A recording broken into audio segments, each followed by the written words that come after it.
hello/x/. I have lurked here, and on 4chan in general for a while now, and I have read many scary and disturbing stories from you guys. Well, I think that it is high time that I share my own story with /x/.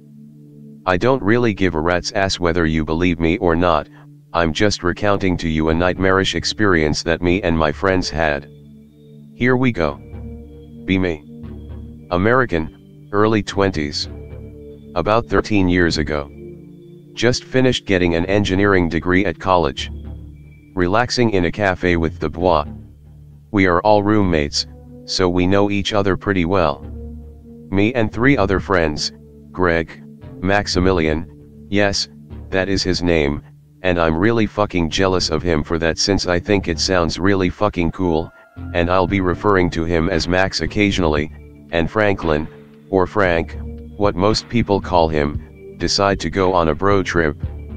We decide on camping. We are not exactly experienced at innawoods camping, but we have gone regular camping before and enjoyed it.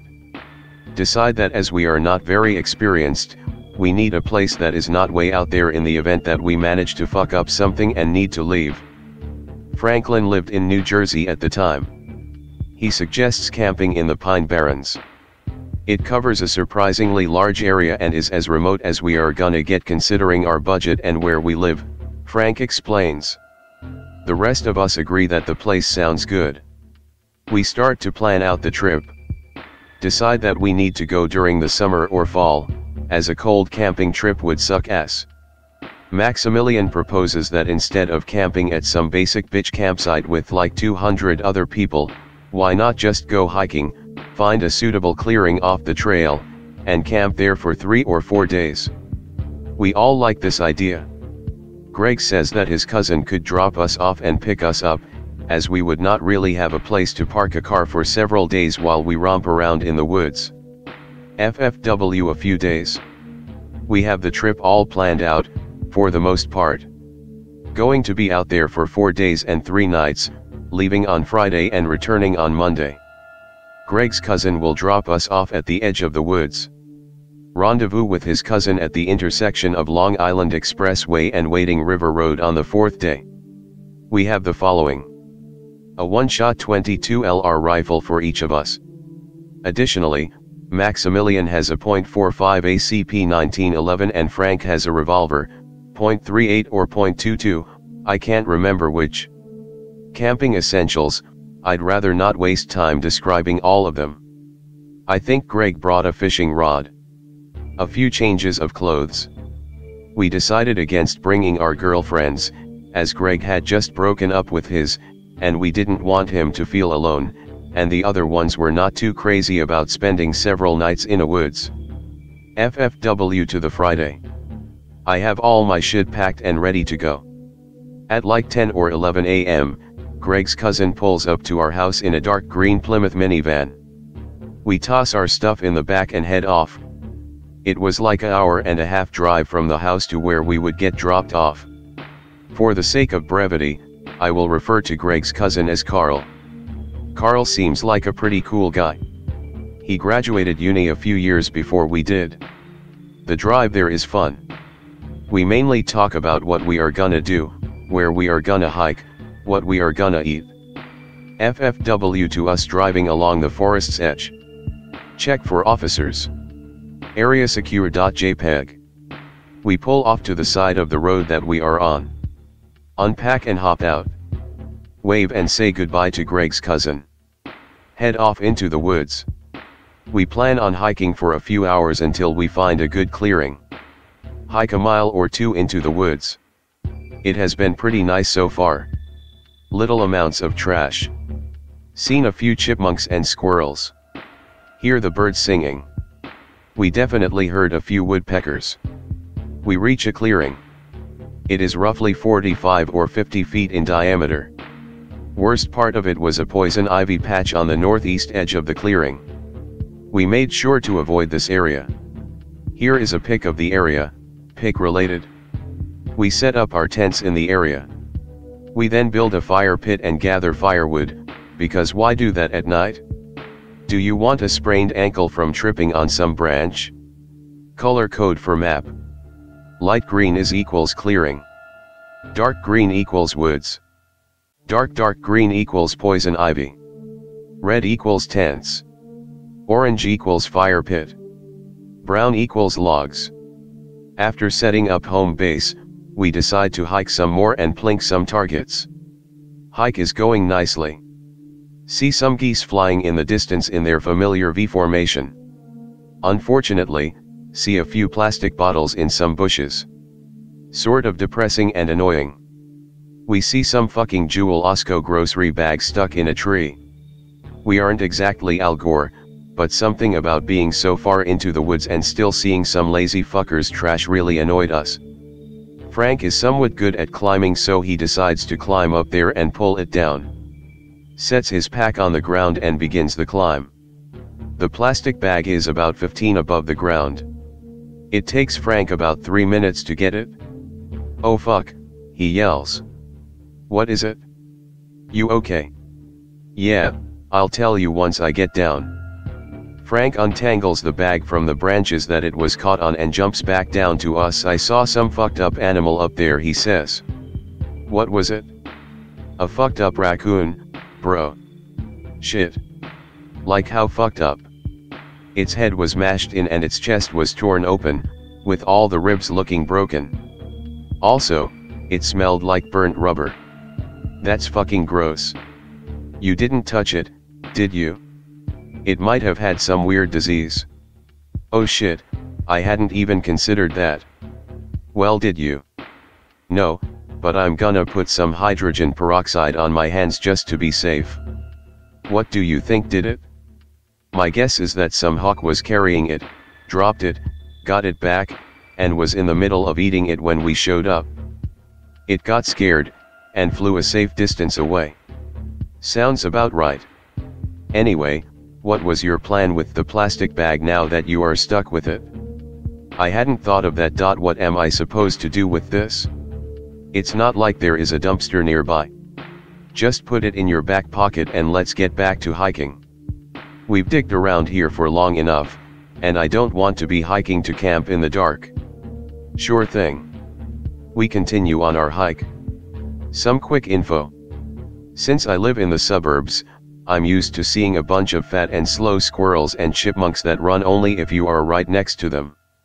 So it is always sort of a weird experience for me to go in a woods and see timid, skinny squirrels and how rarely you see them compared to the suburbs. So I was already feeling a bit weird due to how far I was out of my environment. I told myself that everything was fine and that any weird feeling or concerns of mine were just from living around many humans and technology. I know that was worded kind of badly, but you get what I mean. I'm including this because I figure that it would helpful to know more about my state of mind and attitude towards spooky feels in the woods.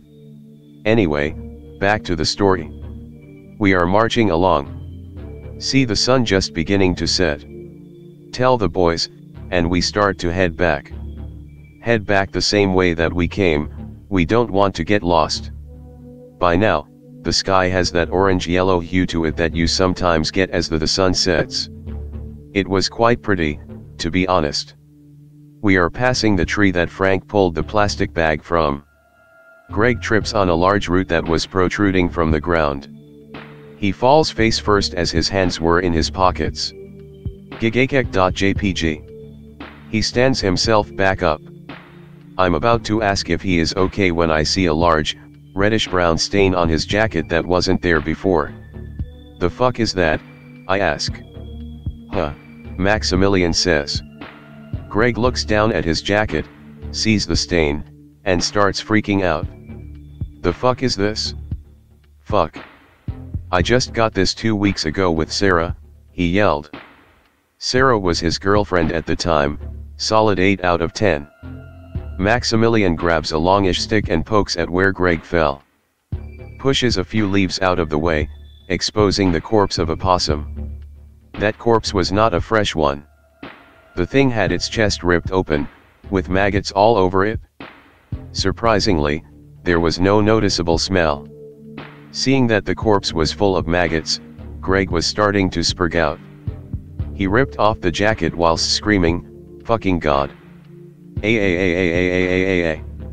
I've got the fucking little grub fuckers on me. Fuck. God fucking damn it, or something similar. Greg began to swing his jacket into some tree, probably in an attempt to get the maggots and blood off. Frank grabs a wad of dry leaves and handed it to Greg. Use this to try and wipe off as much scum as you can. The fuck is a handful of fucking leaves gonna do? I need a fucking scrub brush and a hose, Greg barks at him. Hey asshole, shut the fuck up. Frank is just trying to fucking help you. And for right now, that's the best cleaning supplies that you can hope to get your hands on. We're in the middle of the goddamn woods, remember, I yell. Greg is about to fire a retort when Maximilian chimes in. Anon has a point, Greg. You'll have to wait until we get back to our campsite before you can actually wash it. And it is just a fucking jacket. Stop spazzing out over some blood. We are on this to relax and celebrate our graduation. Yelling at each other and screeching about some gunk isn't exactly my idea of relaxing. Greg is able to get most of it off, but there still was a fist-sized reddish-brown spot. We resume our hike back, with most of the sunlight gone. This inspires us to move at a much faster pace, since trying to find your way through unfamiliar woods at night is almost fucking hopeless, and we can't just set up camp, as all of our sleeping gear was back at the clearing. Thankfully, we reach the clearing after roughly 30 minutes and don't get lost in the woods at night. Maximilian gets the fire started as me and Frank get the food out. Greg is trying to remove the possum blood with some dish soap, paper towels, and some of the distilled water we brought with us. Max asks us what food we packed. Me and Frank take turns announcing each thing we packed as we pull them all out. Jerky. Refried beans. Spam, the magical fruit. Wait, what? The magical fruit, Frank answers. You know, beans. Greg, who must have been listening to us, adds in, I have literally never heard a sane person refer to baked beans as the magical fruit. Why do you call it that? It doesn't even look like it could be a fruit. My dad and his side of the family have a goofy little song that they sing when they are eating beans, Frank responds. Who wants to hear it? I egg him on, saying sure, dude. Who wouldn't want to hear some hillbilly song about eating beans? I'm not a hillbilly, you dick. Do you want to hear it or not? Yeah. Okay then, Frank says. Here it is. Beans, the magical fruit. The more you eat, the more you toot. The more you toot, the better you feel, so I have beans every meal. What ya think? Funny. Maximilian speaks first. I wouldn't say that was high-class humor, but I did find it funny to imagine you and like 5 other grown-ass men singing that at the dinner table. BTW, Frank is pretty buff, and so are all the other guys in his family, so the image of like 6 buff men singing the more you toot is absurd enough for me and my brothers to get a kick out of the song. We all enjoy a good, hearty kick and Franklin seems quite pleased with himself. The meal we decide on just so happens to be baked beans. Max yells that it's dinner time. The rest of us head over, grab a plate, Max serves us our share, and we sit down on some large rocks. Frank immediately goes and a 1. And a 2. And a 3. We all break into song, sort of in unison. Beans, the magical fruit. The more you eat, the more you toot. The more you toot, the better you feel, so I have beans every meal. We all cheer with completion of our badly synchronized recital and begin to consume our dish. Ayat hisnagated beans.pdf. In the middle of our ritual of the consumption of the baked beans, a loud shriek tears through the woods. I don't really know how to describe it, since I don't hear animal cries where I live, but rest assured, it was really fucking loud, and was more painful to hear than being in a room full of people scratching their nails across a chalkboard. What the hell was that? Was that some sort of animal's death screech? I ask my friends. I've heard the screams of dying animals before, and that sounded nothing like one. It was too loud for a dying animal to make, too. You'd have to be sitting right next to the animal for that kind of volume, Greg tells me. Well, whatever it was, it made me drop my plate, Max groans. I glance over at the ground in his direction. Poor dude's plate landed upside down, and none of his beans survived. Greg offers some of his, and the problem is solved. They all resume their meals like nothing happened while I sit stunned. What, that's it? None of you are the slightest bit concerned or even curious. None of you have the slightest clue to what that was, so you guys have decided to just ignore it. I guess so. What we're planning to do? Go into the woods at night to try and figure out the source of a scary loud noise, replies Frank.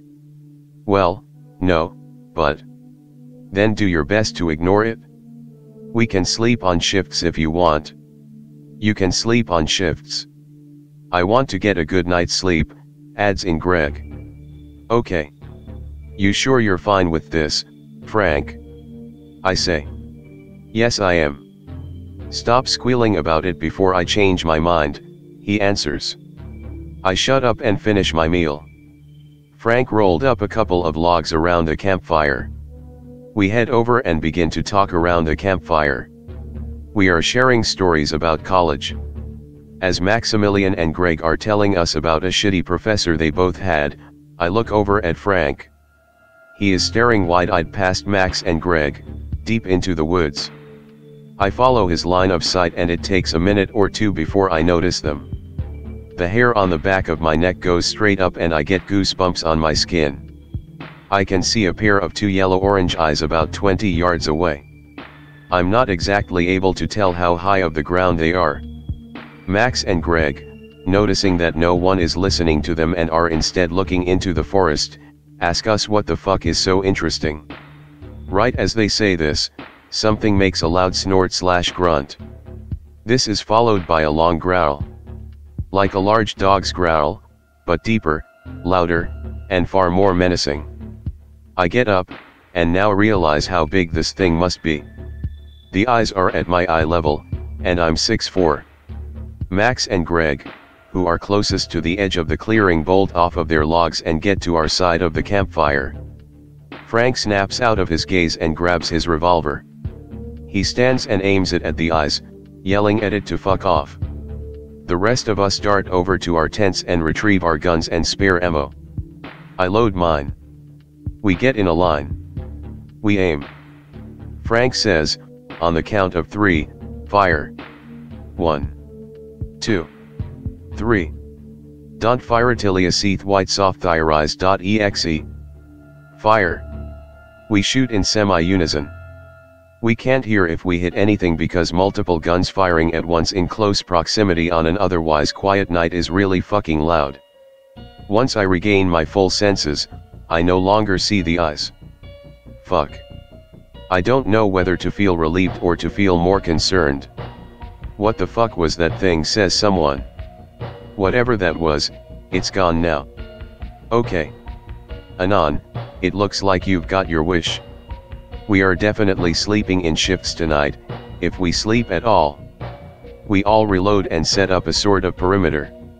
/K/ would not be proud. We just cleared out all that would block our field of view.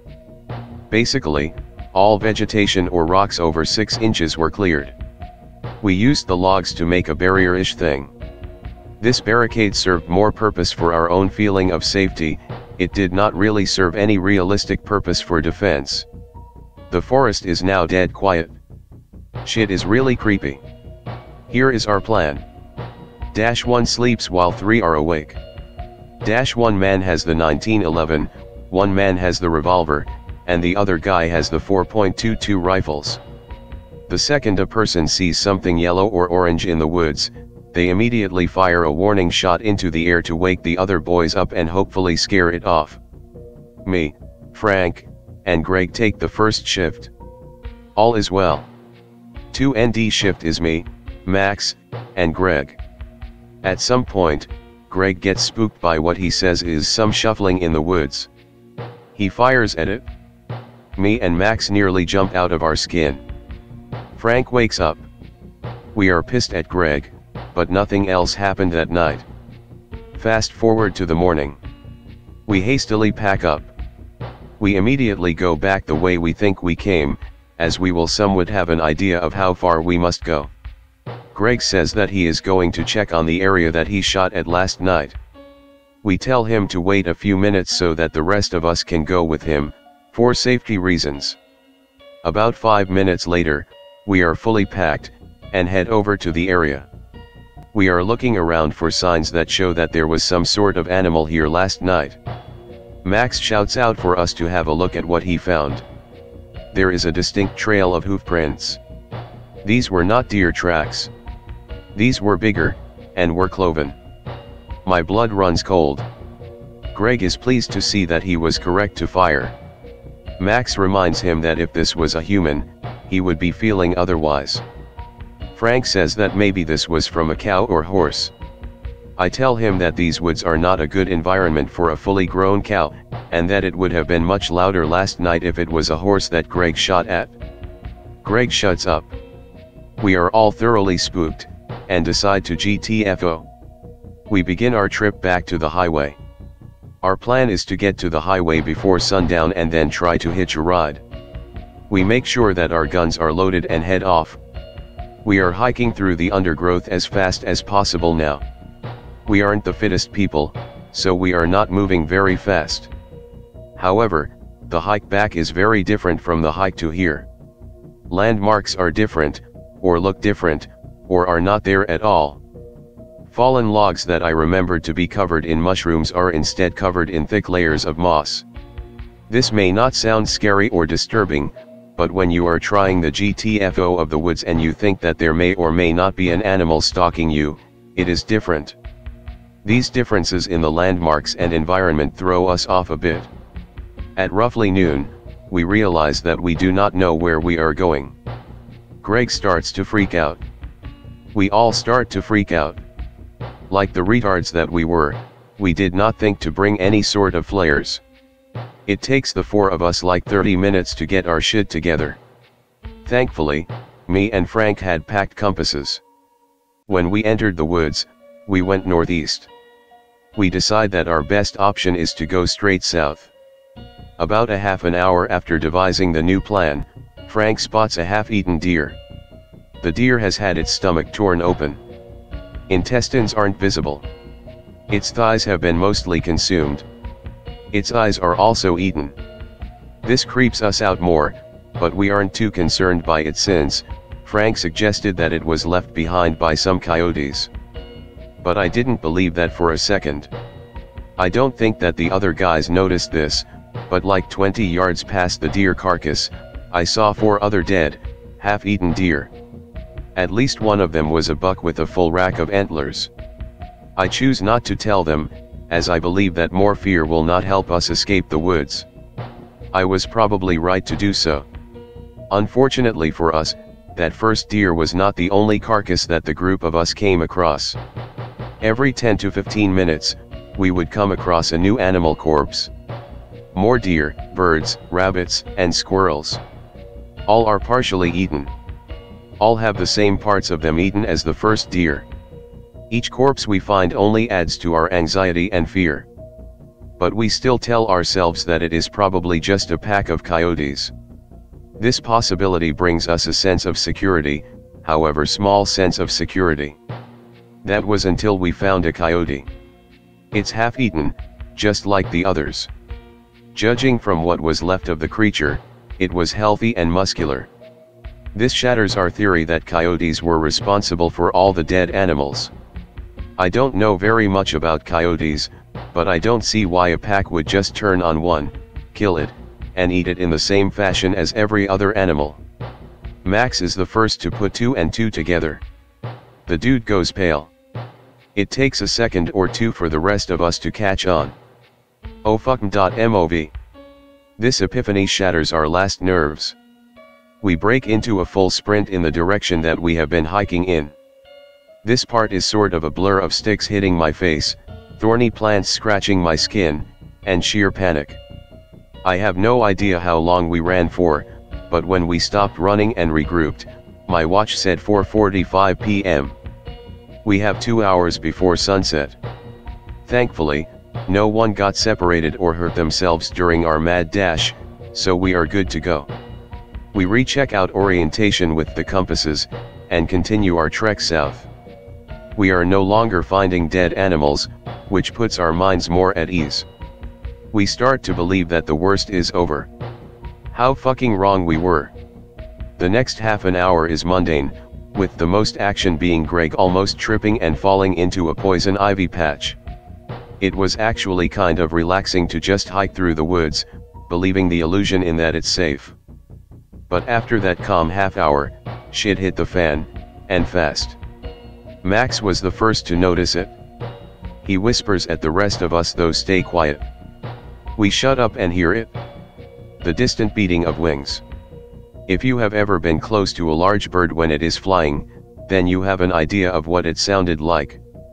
Only problem was, there were no birds in sight.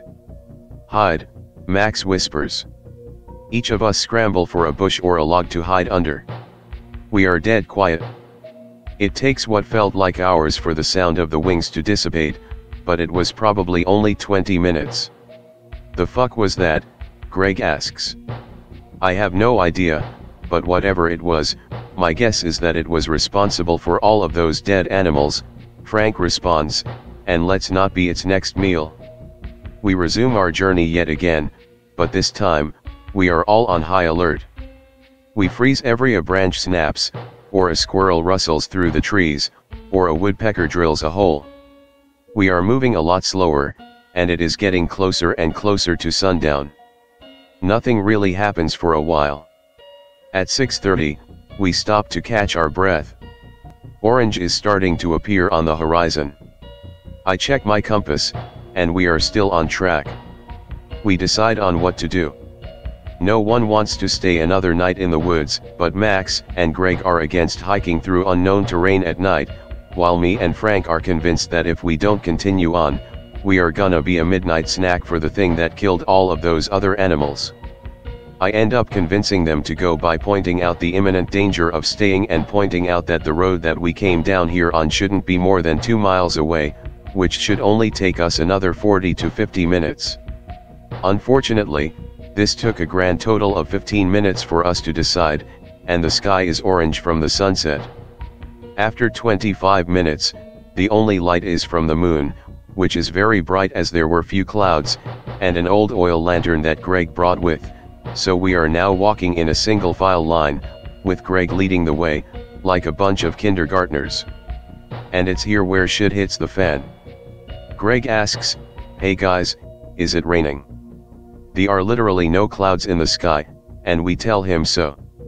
"Then why am I feeling water dripping onto me?" he asks as he shines the light of the lantern into the trees. Whittajodlevis.pdf. The light illuminates the face of the ugliest and most terrifying thing I have ever seen. It is a cross of a goat and a horse's shape, with bright yellow goat eyes, but without any fur. It opens its mouth and roars, same roar that we heard last night, but 1,000 times louder. Its gums are black, its tongue is pink and like that of a dog, and its teeth are almost as yellow as its eyes. This thing's canines were at the least 1.5 inches long. Its chin has a few dark brown or black hairs. The rest of it is not illuminated enough to make out. It catches all of us by surprise. For one long-ass second, we all look on in a mixture of shock, fear, and awe. Then our fight or flight instincts kick in and we bolt. It roars again and takes flight. In the distance, we see the street lights of a road, and run even faster.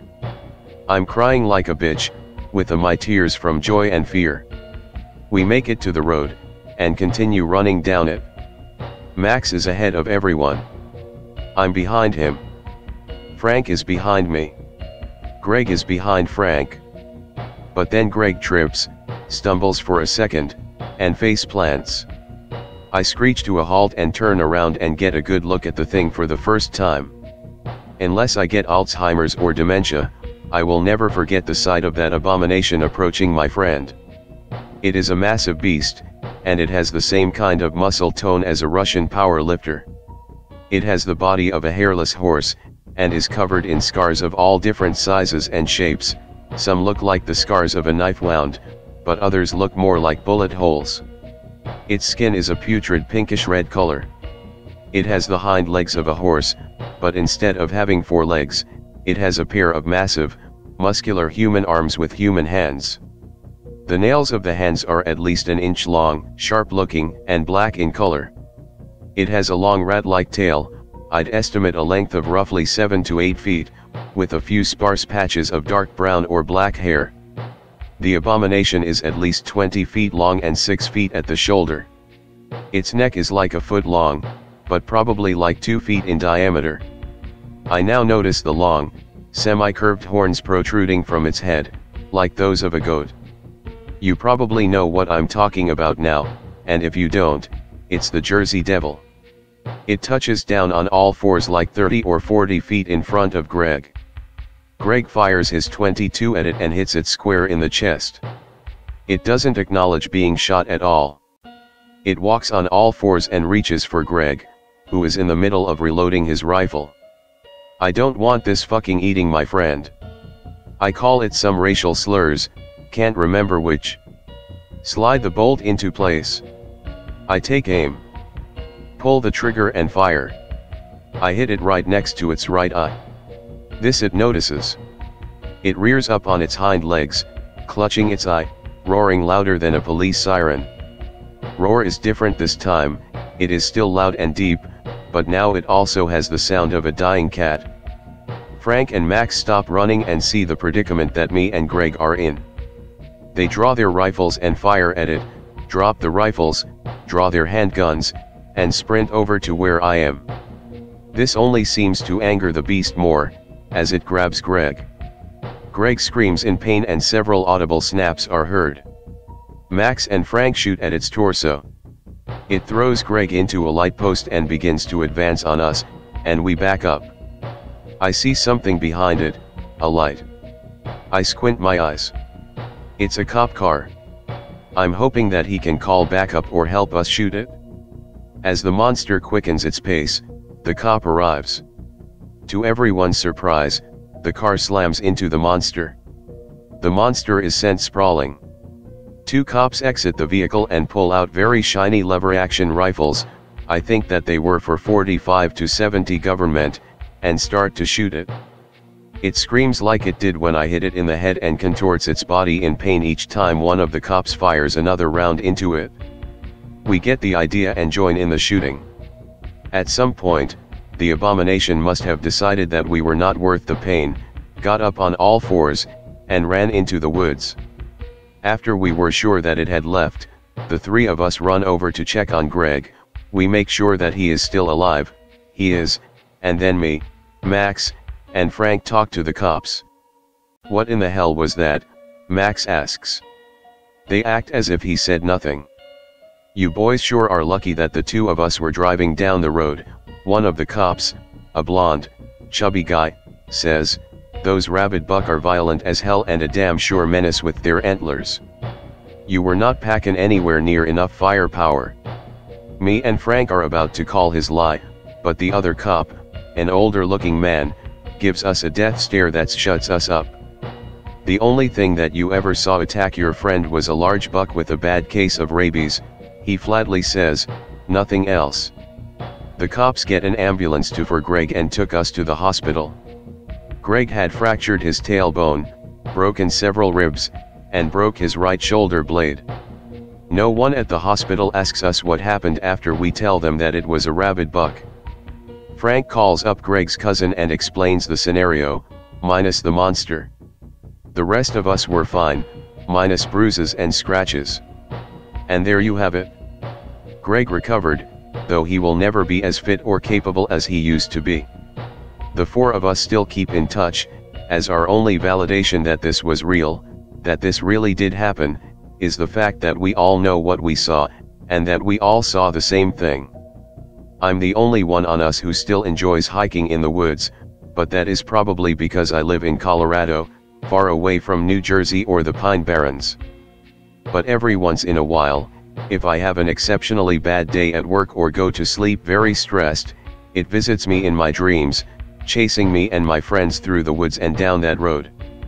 I'll be checking into here throughout today and tomorrow, if anyone wants to talk. Can you make a quick sketch of how the thing looked? If you're bad at drawing, I'm sure other anons will do it if you describe it in detail. Here you go.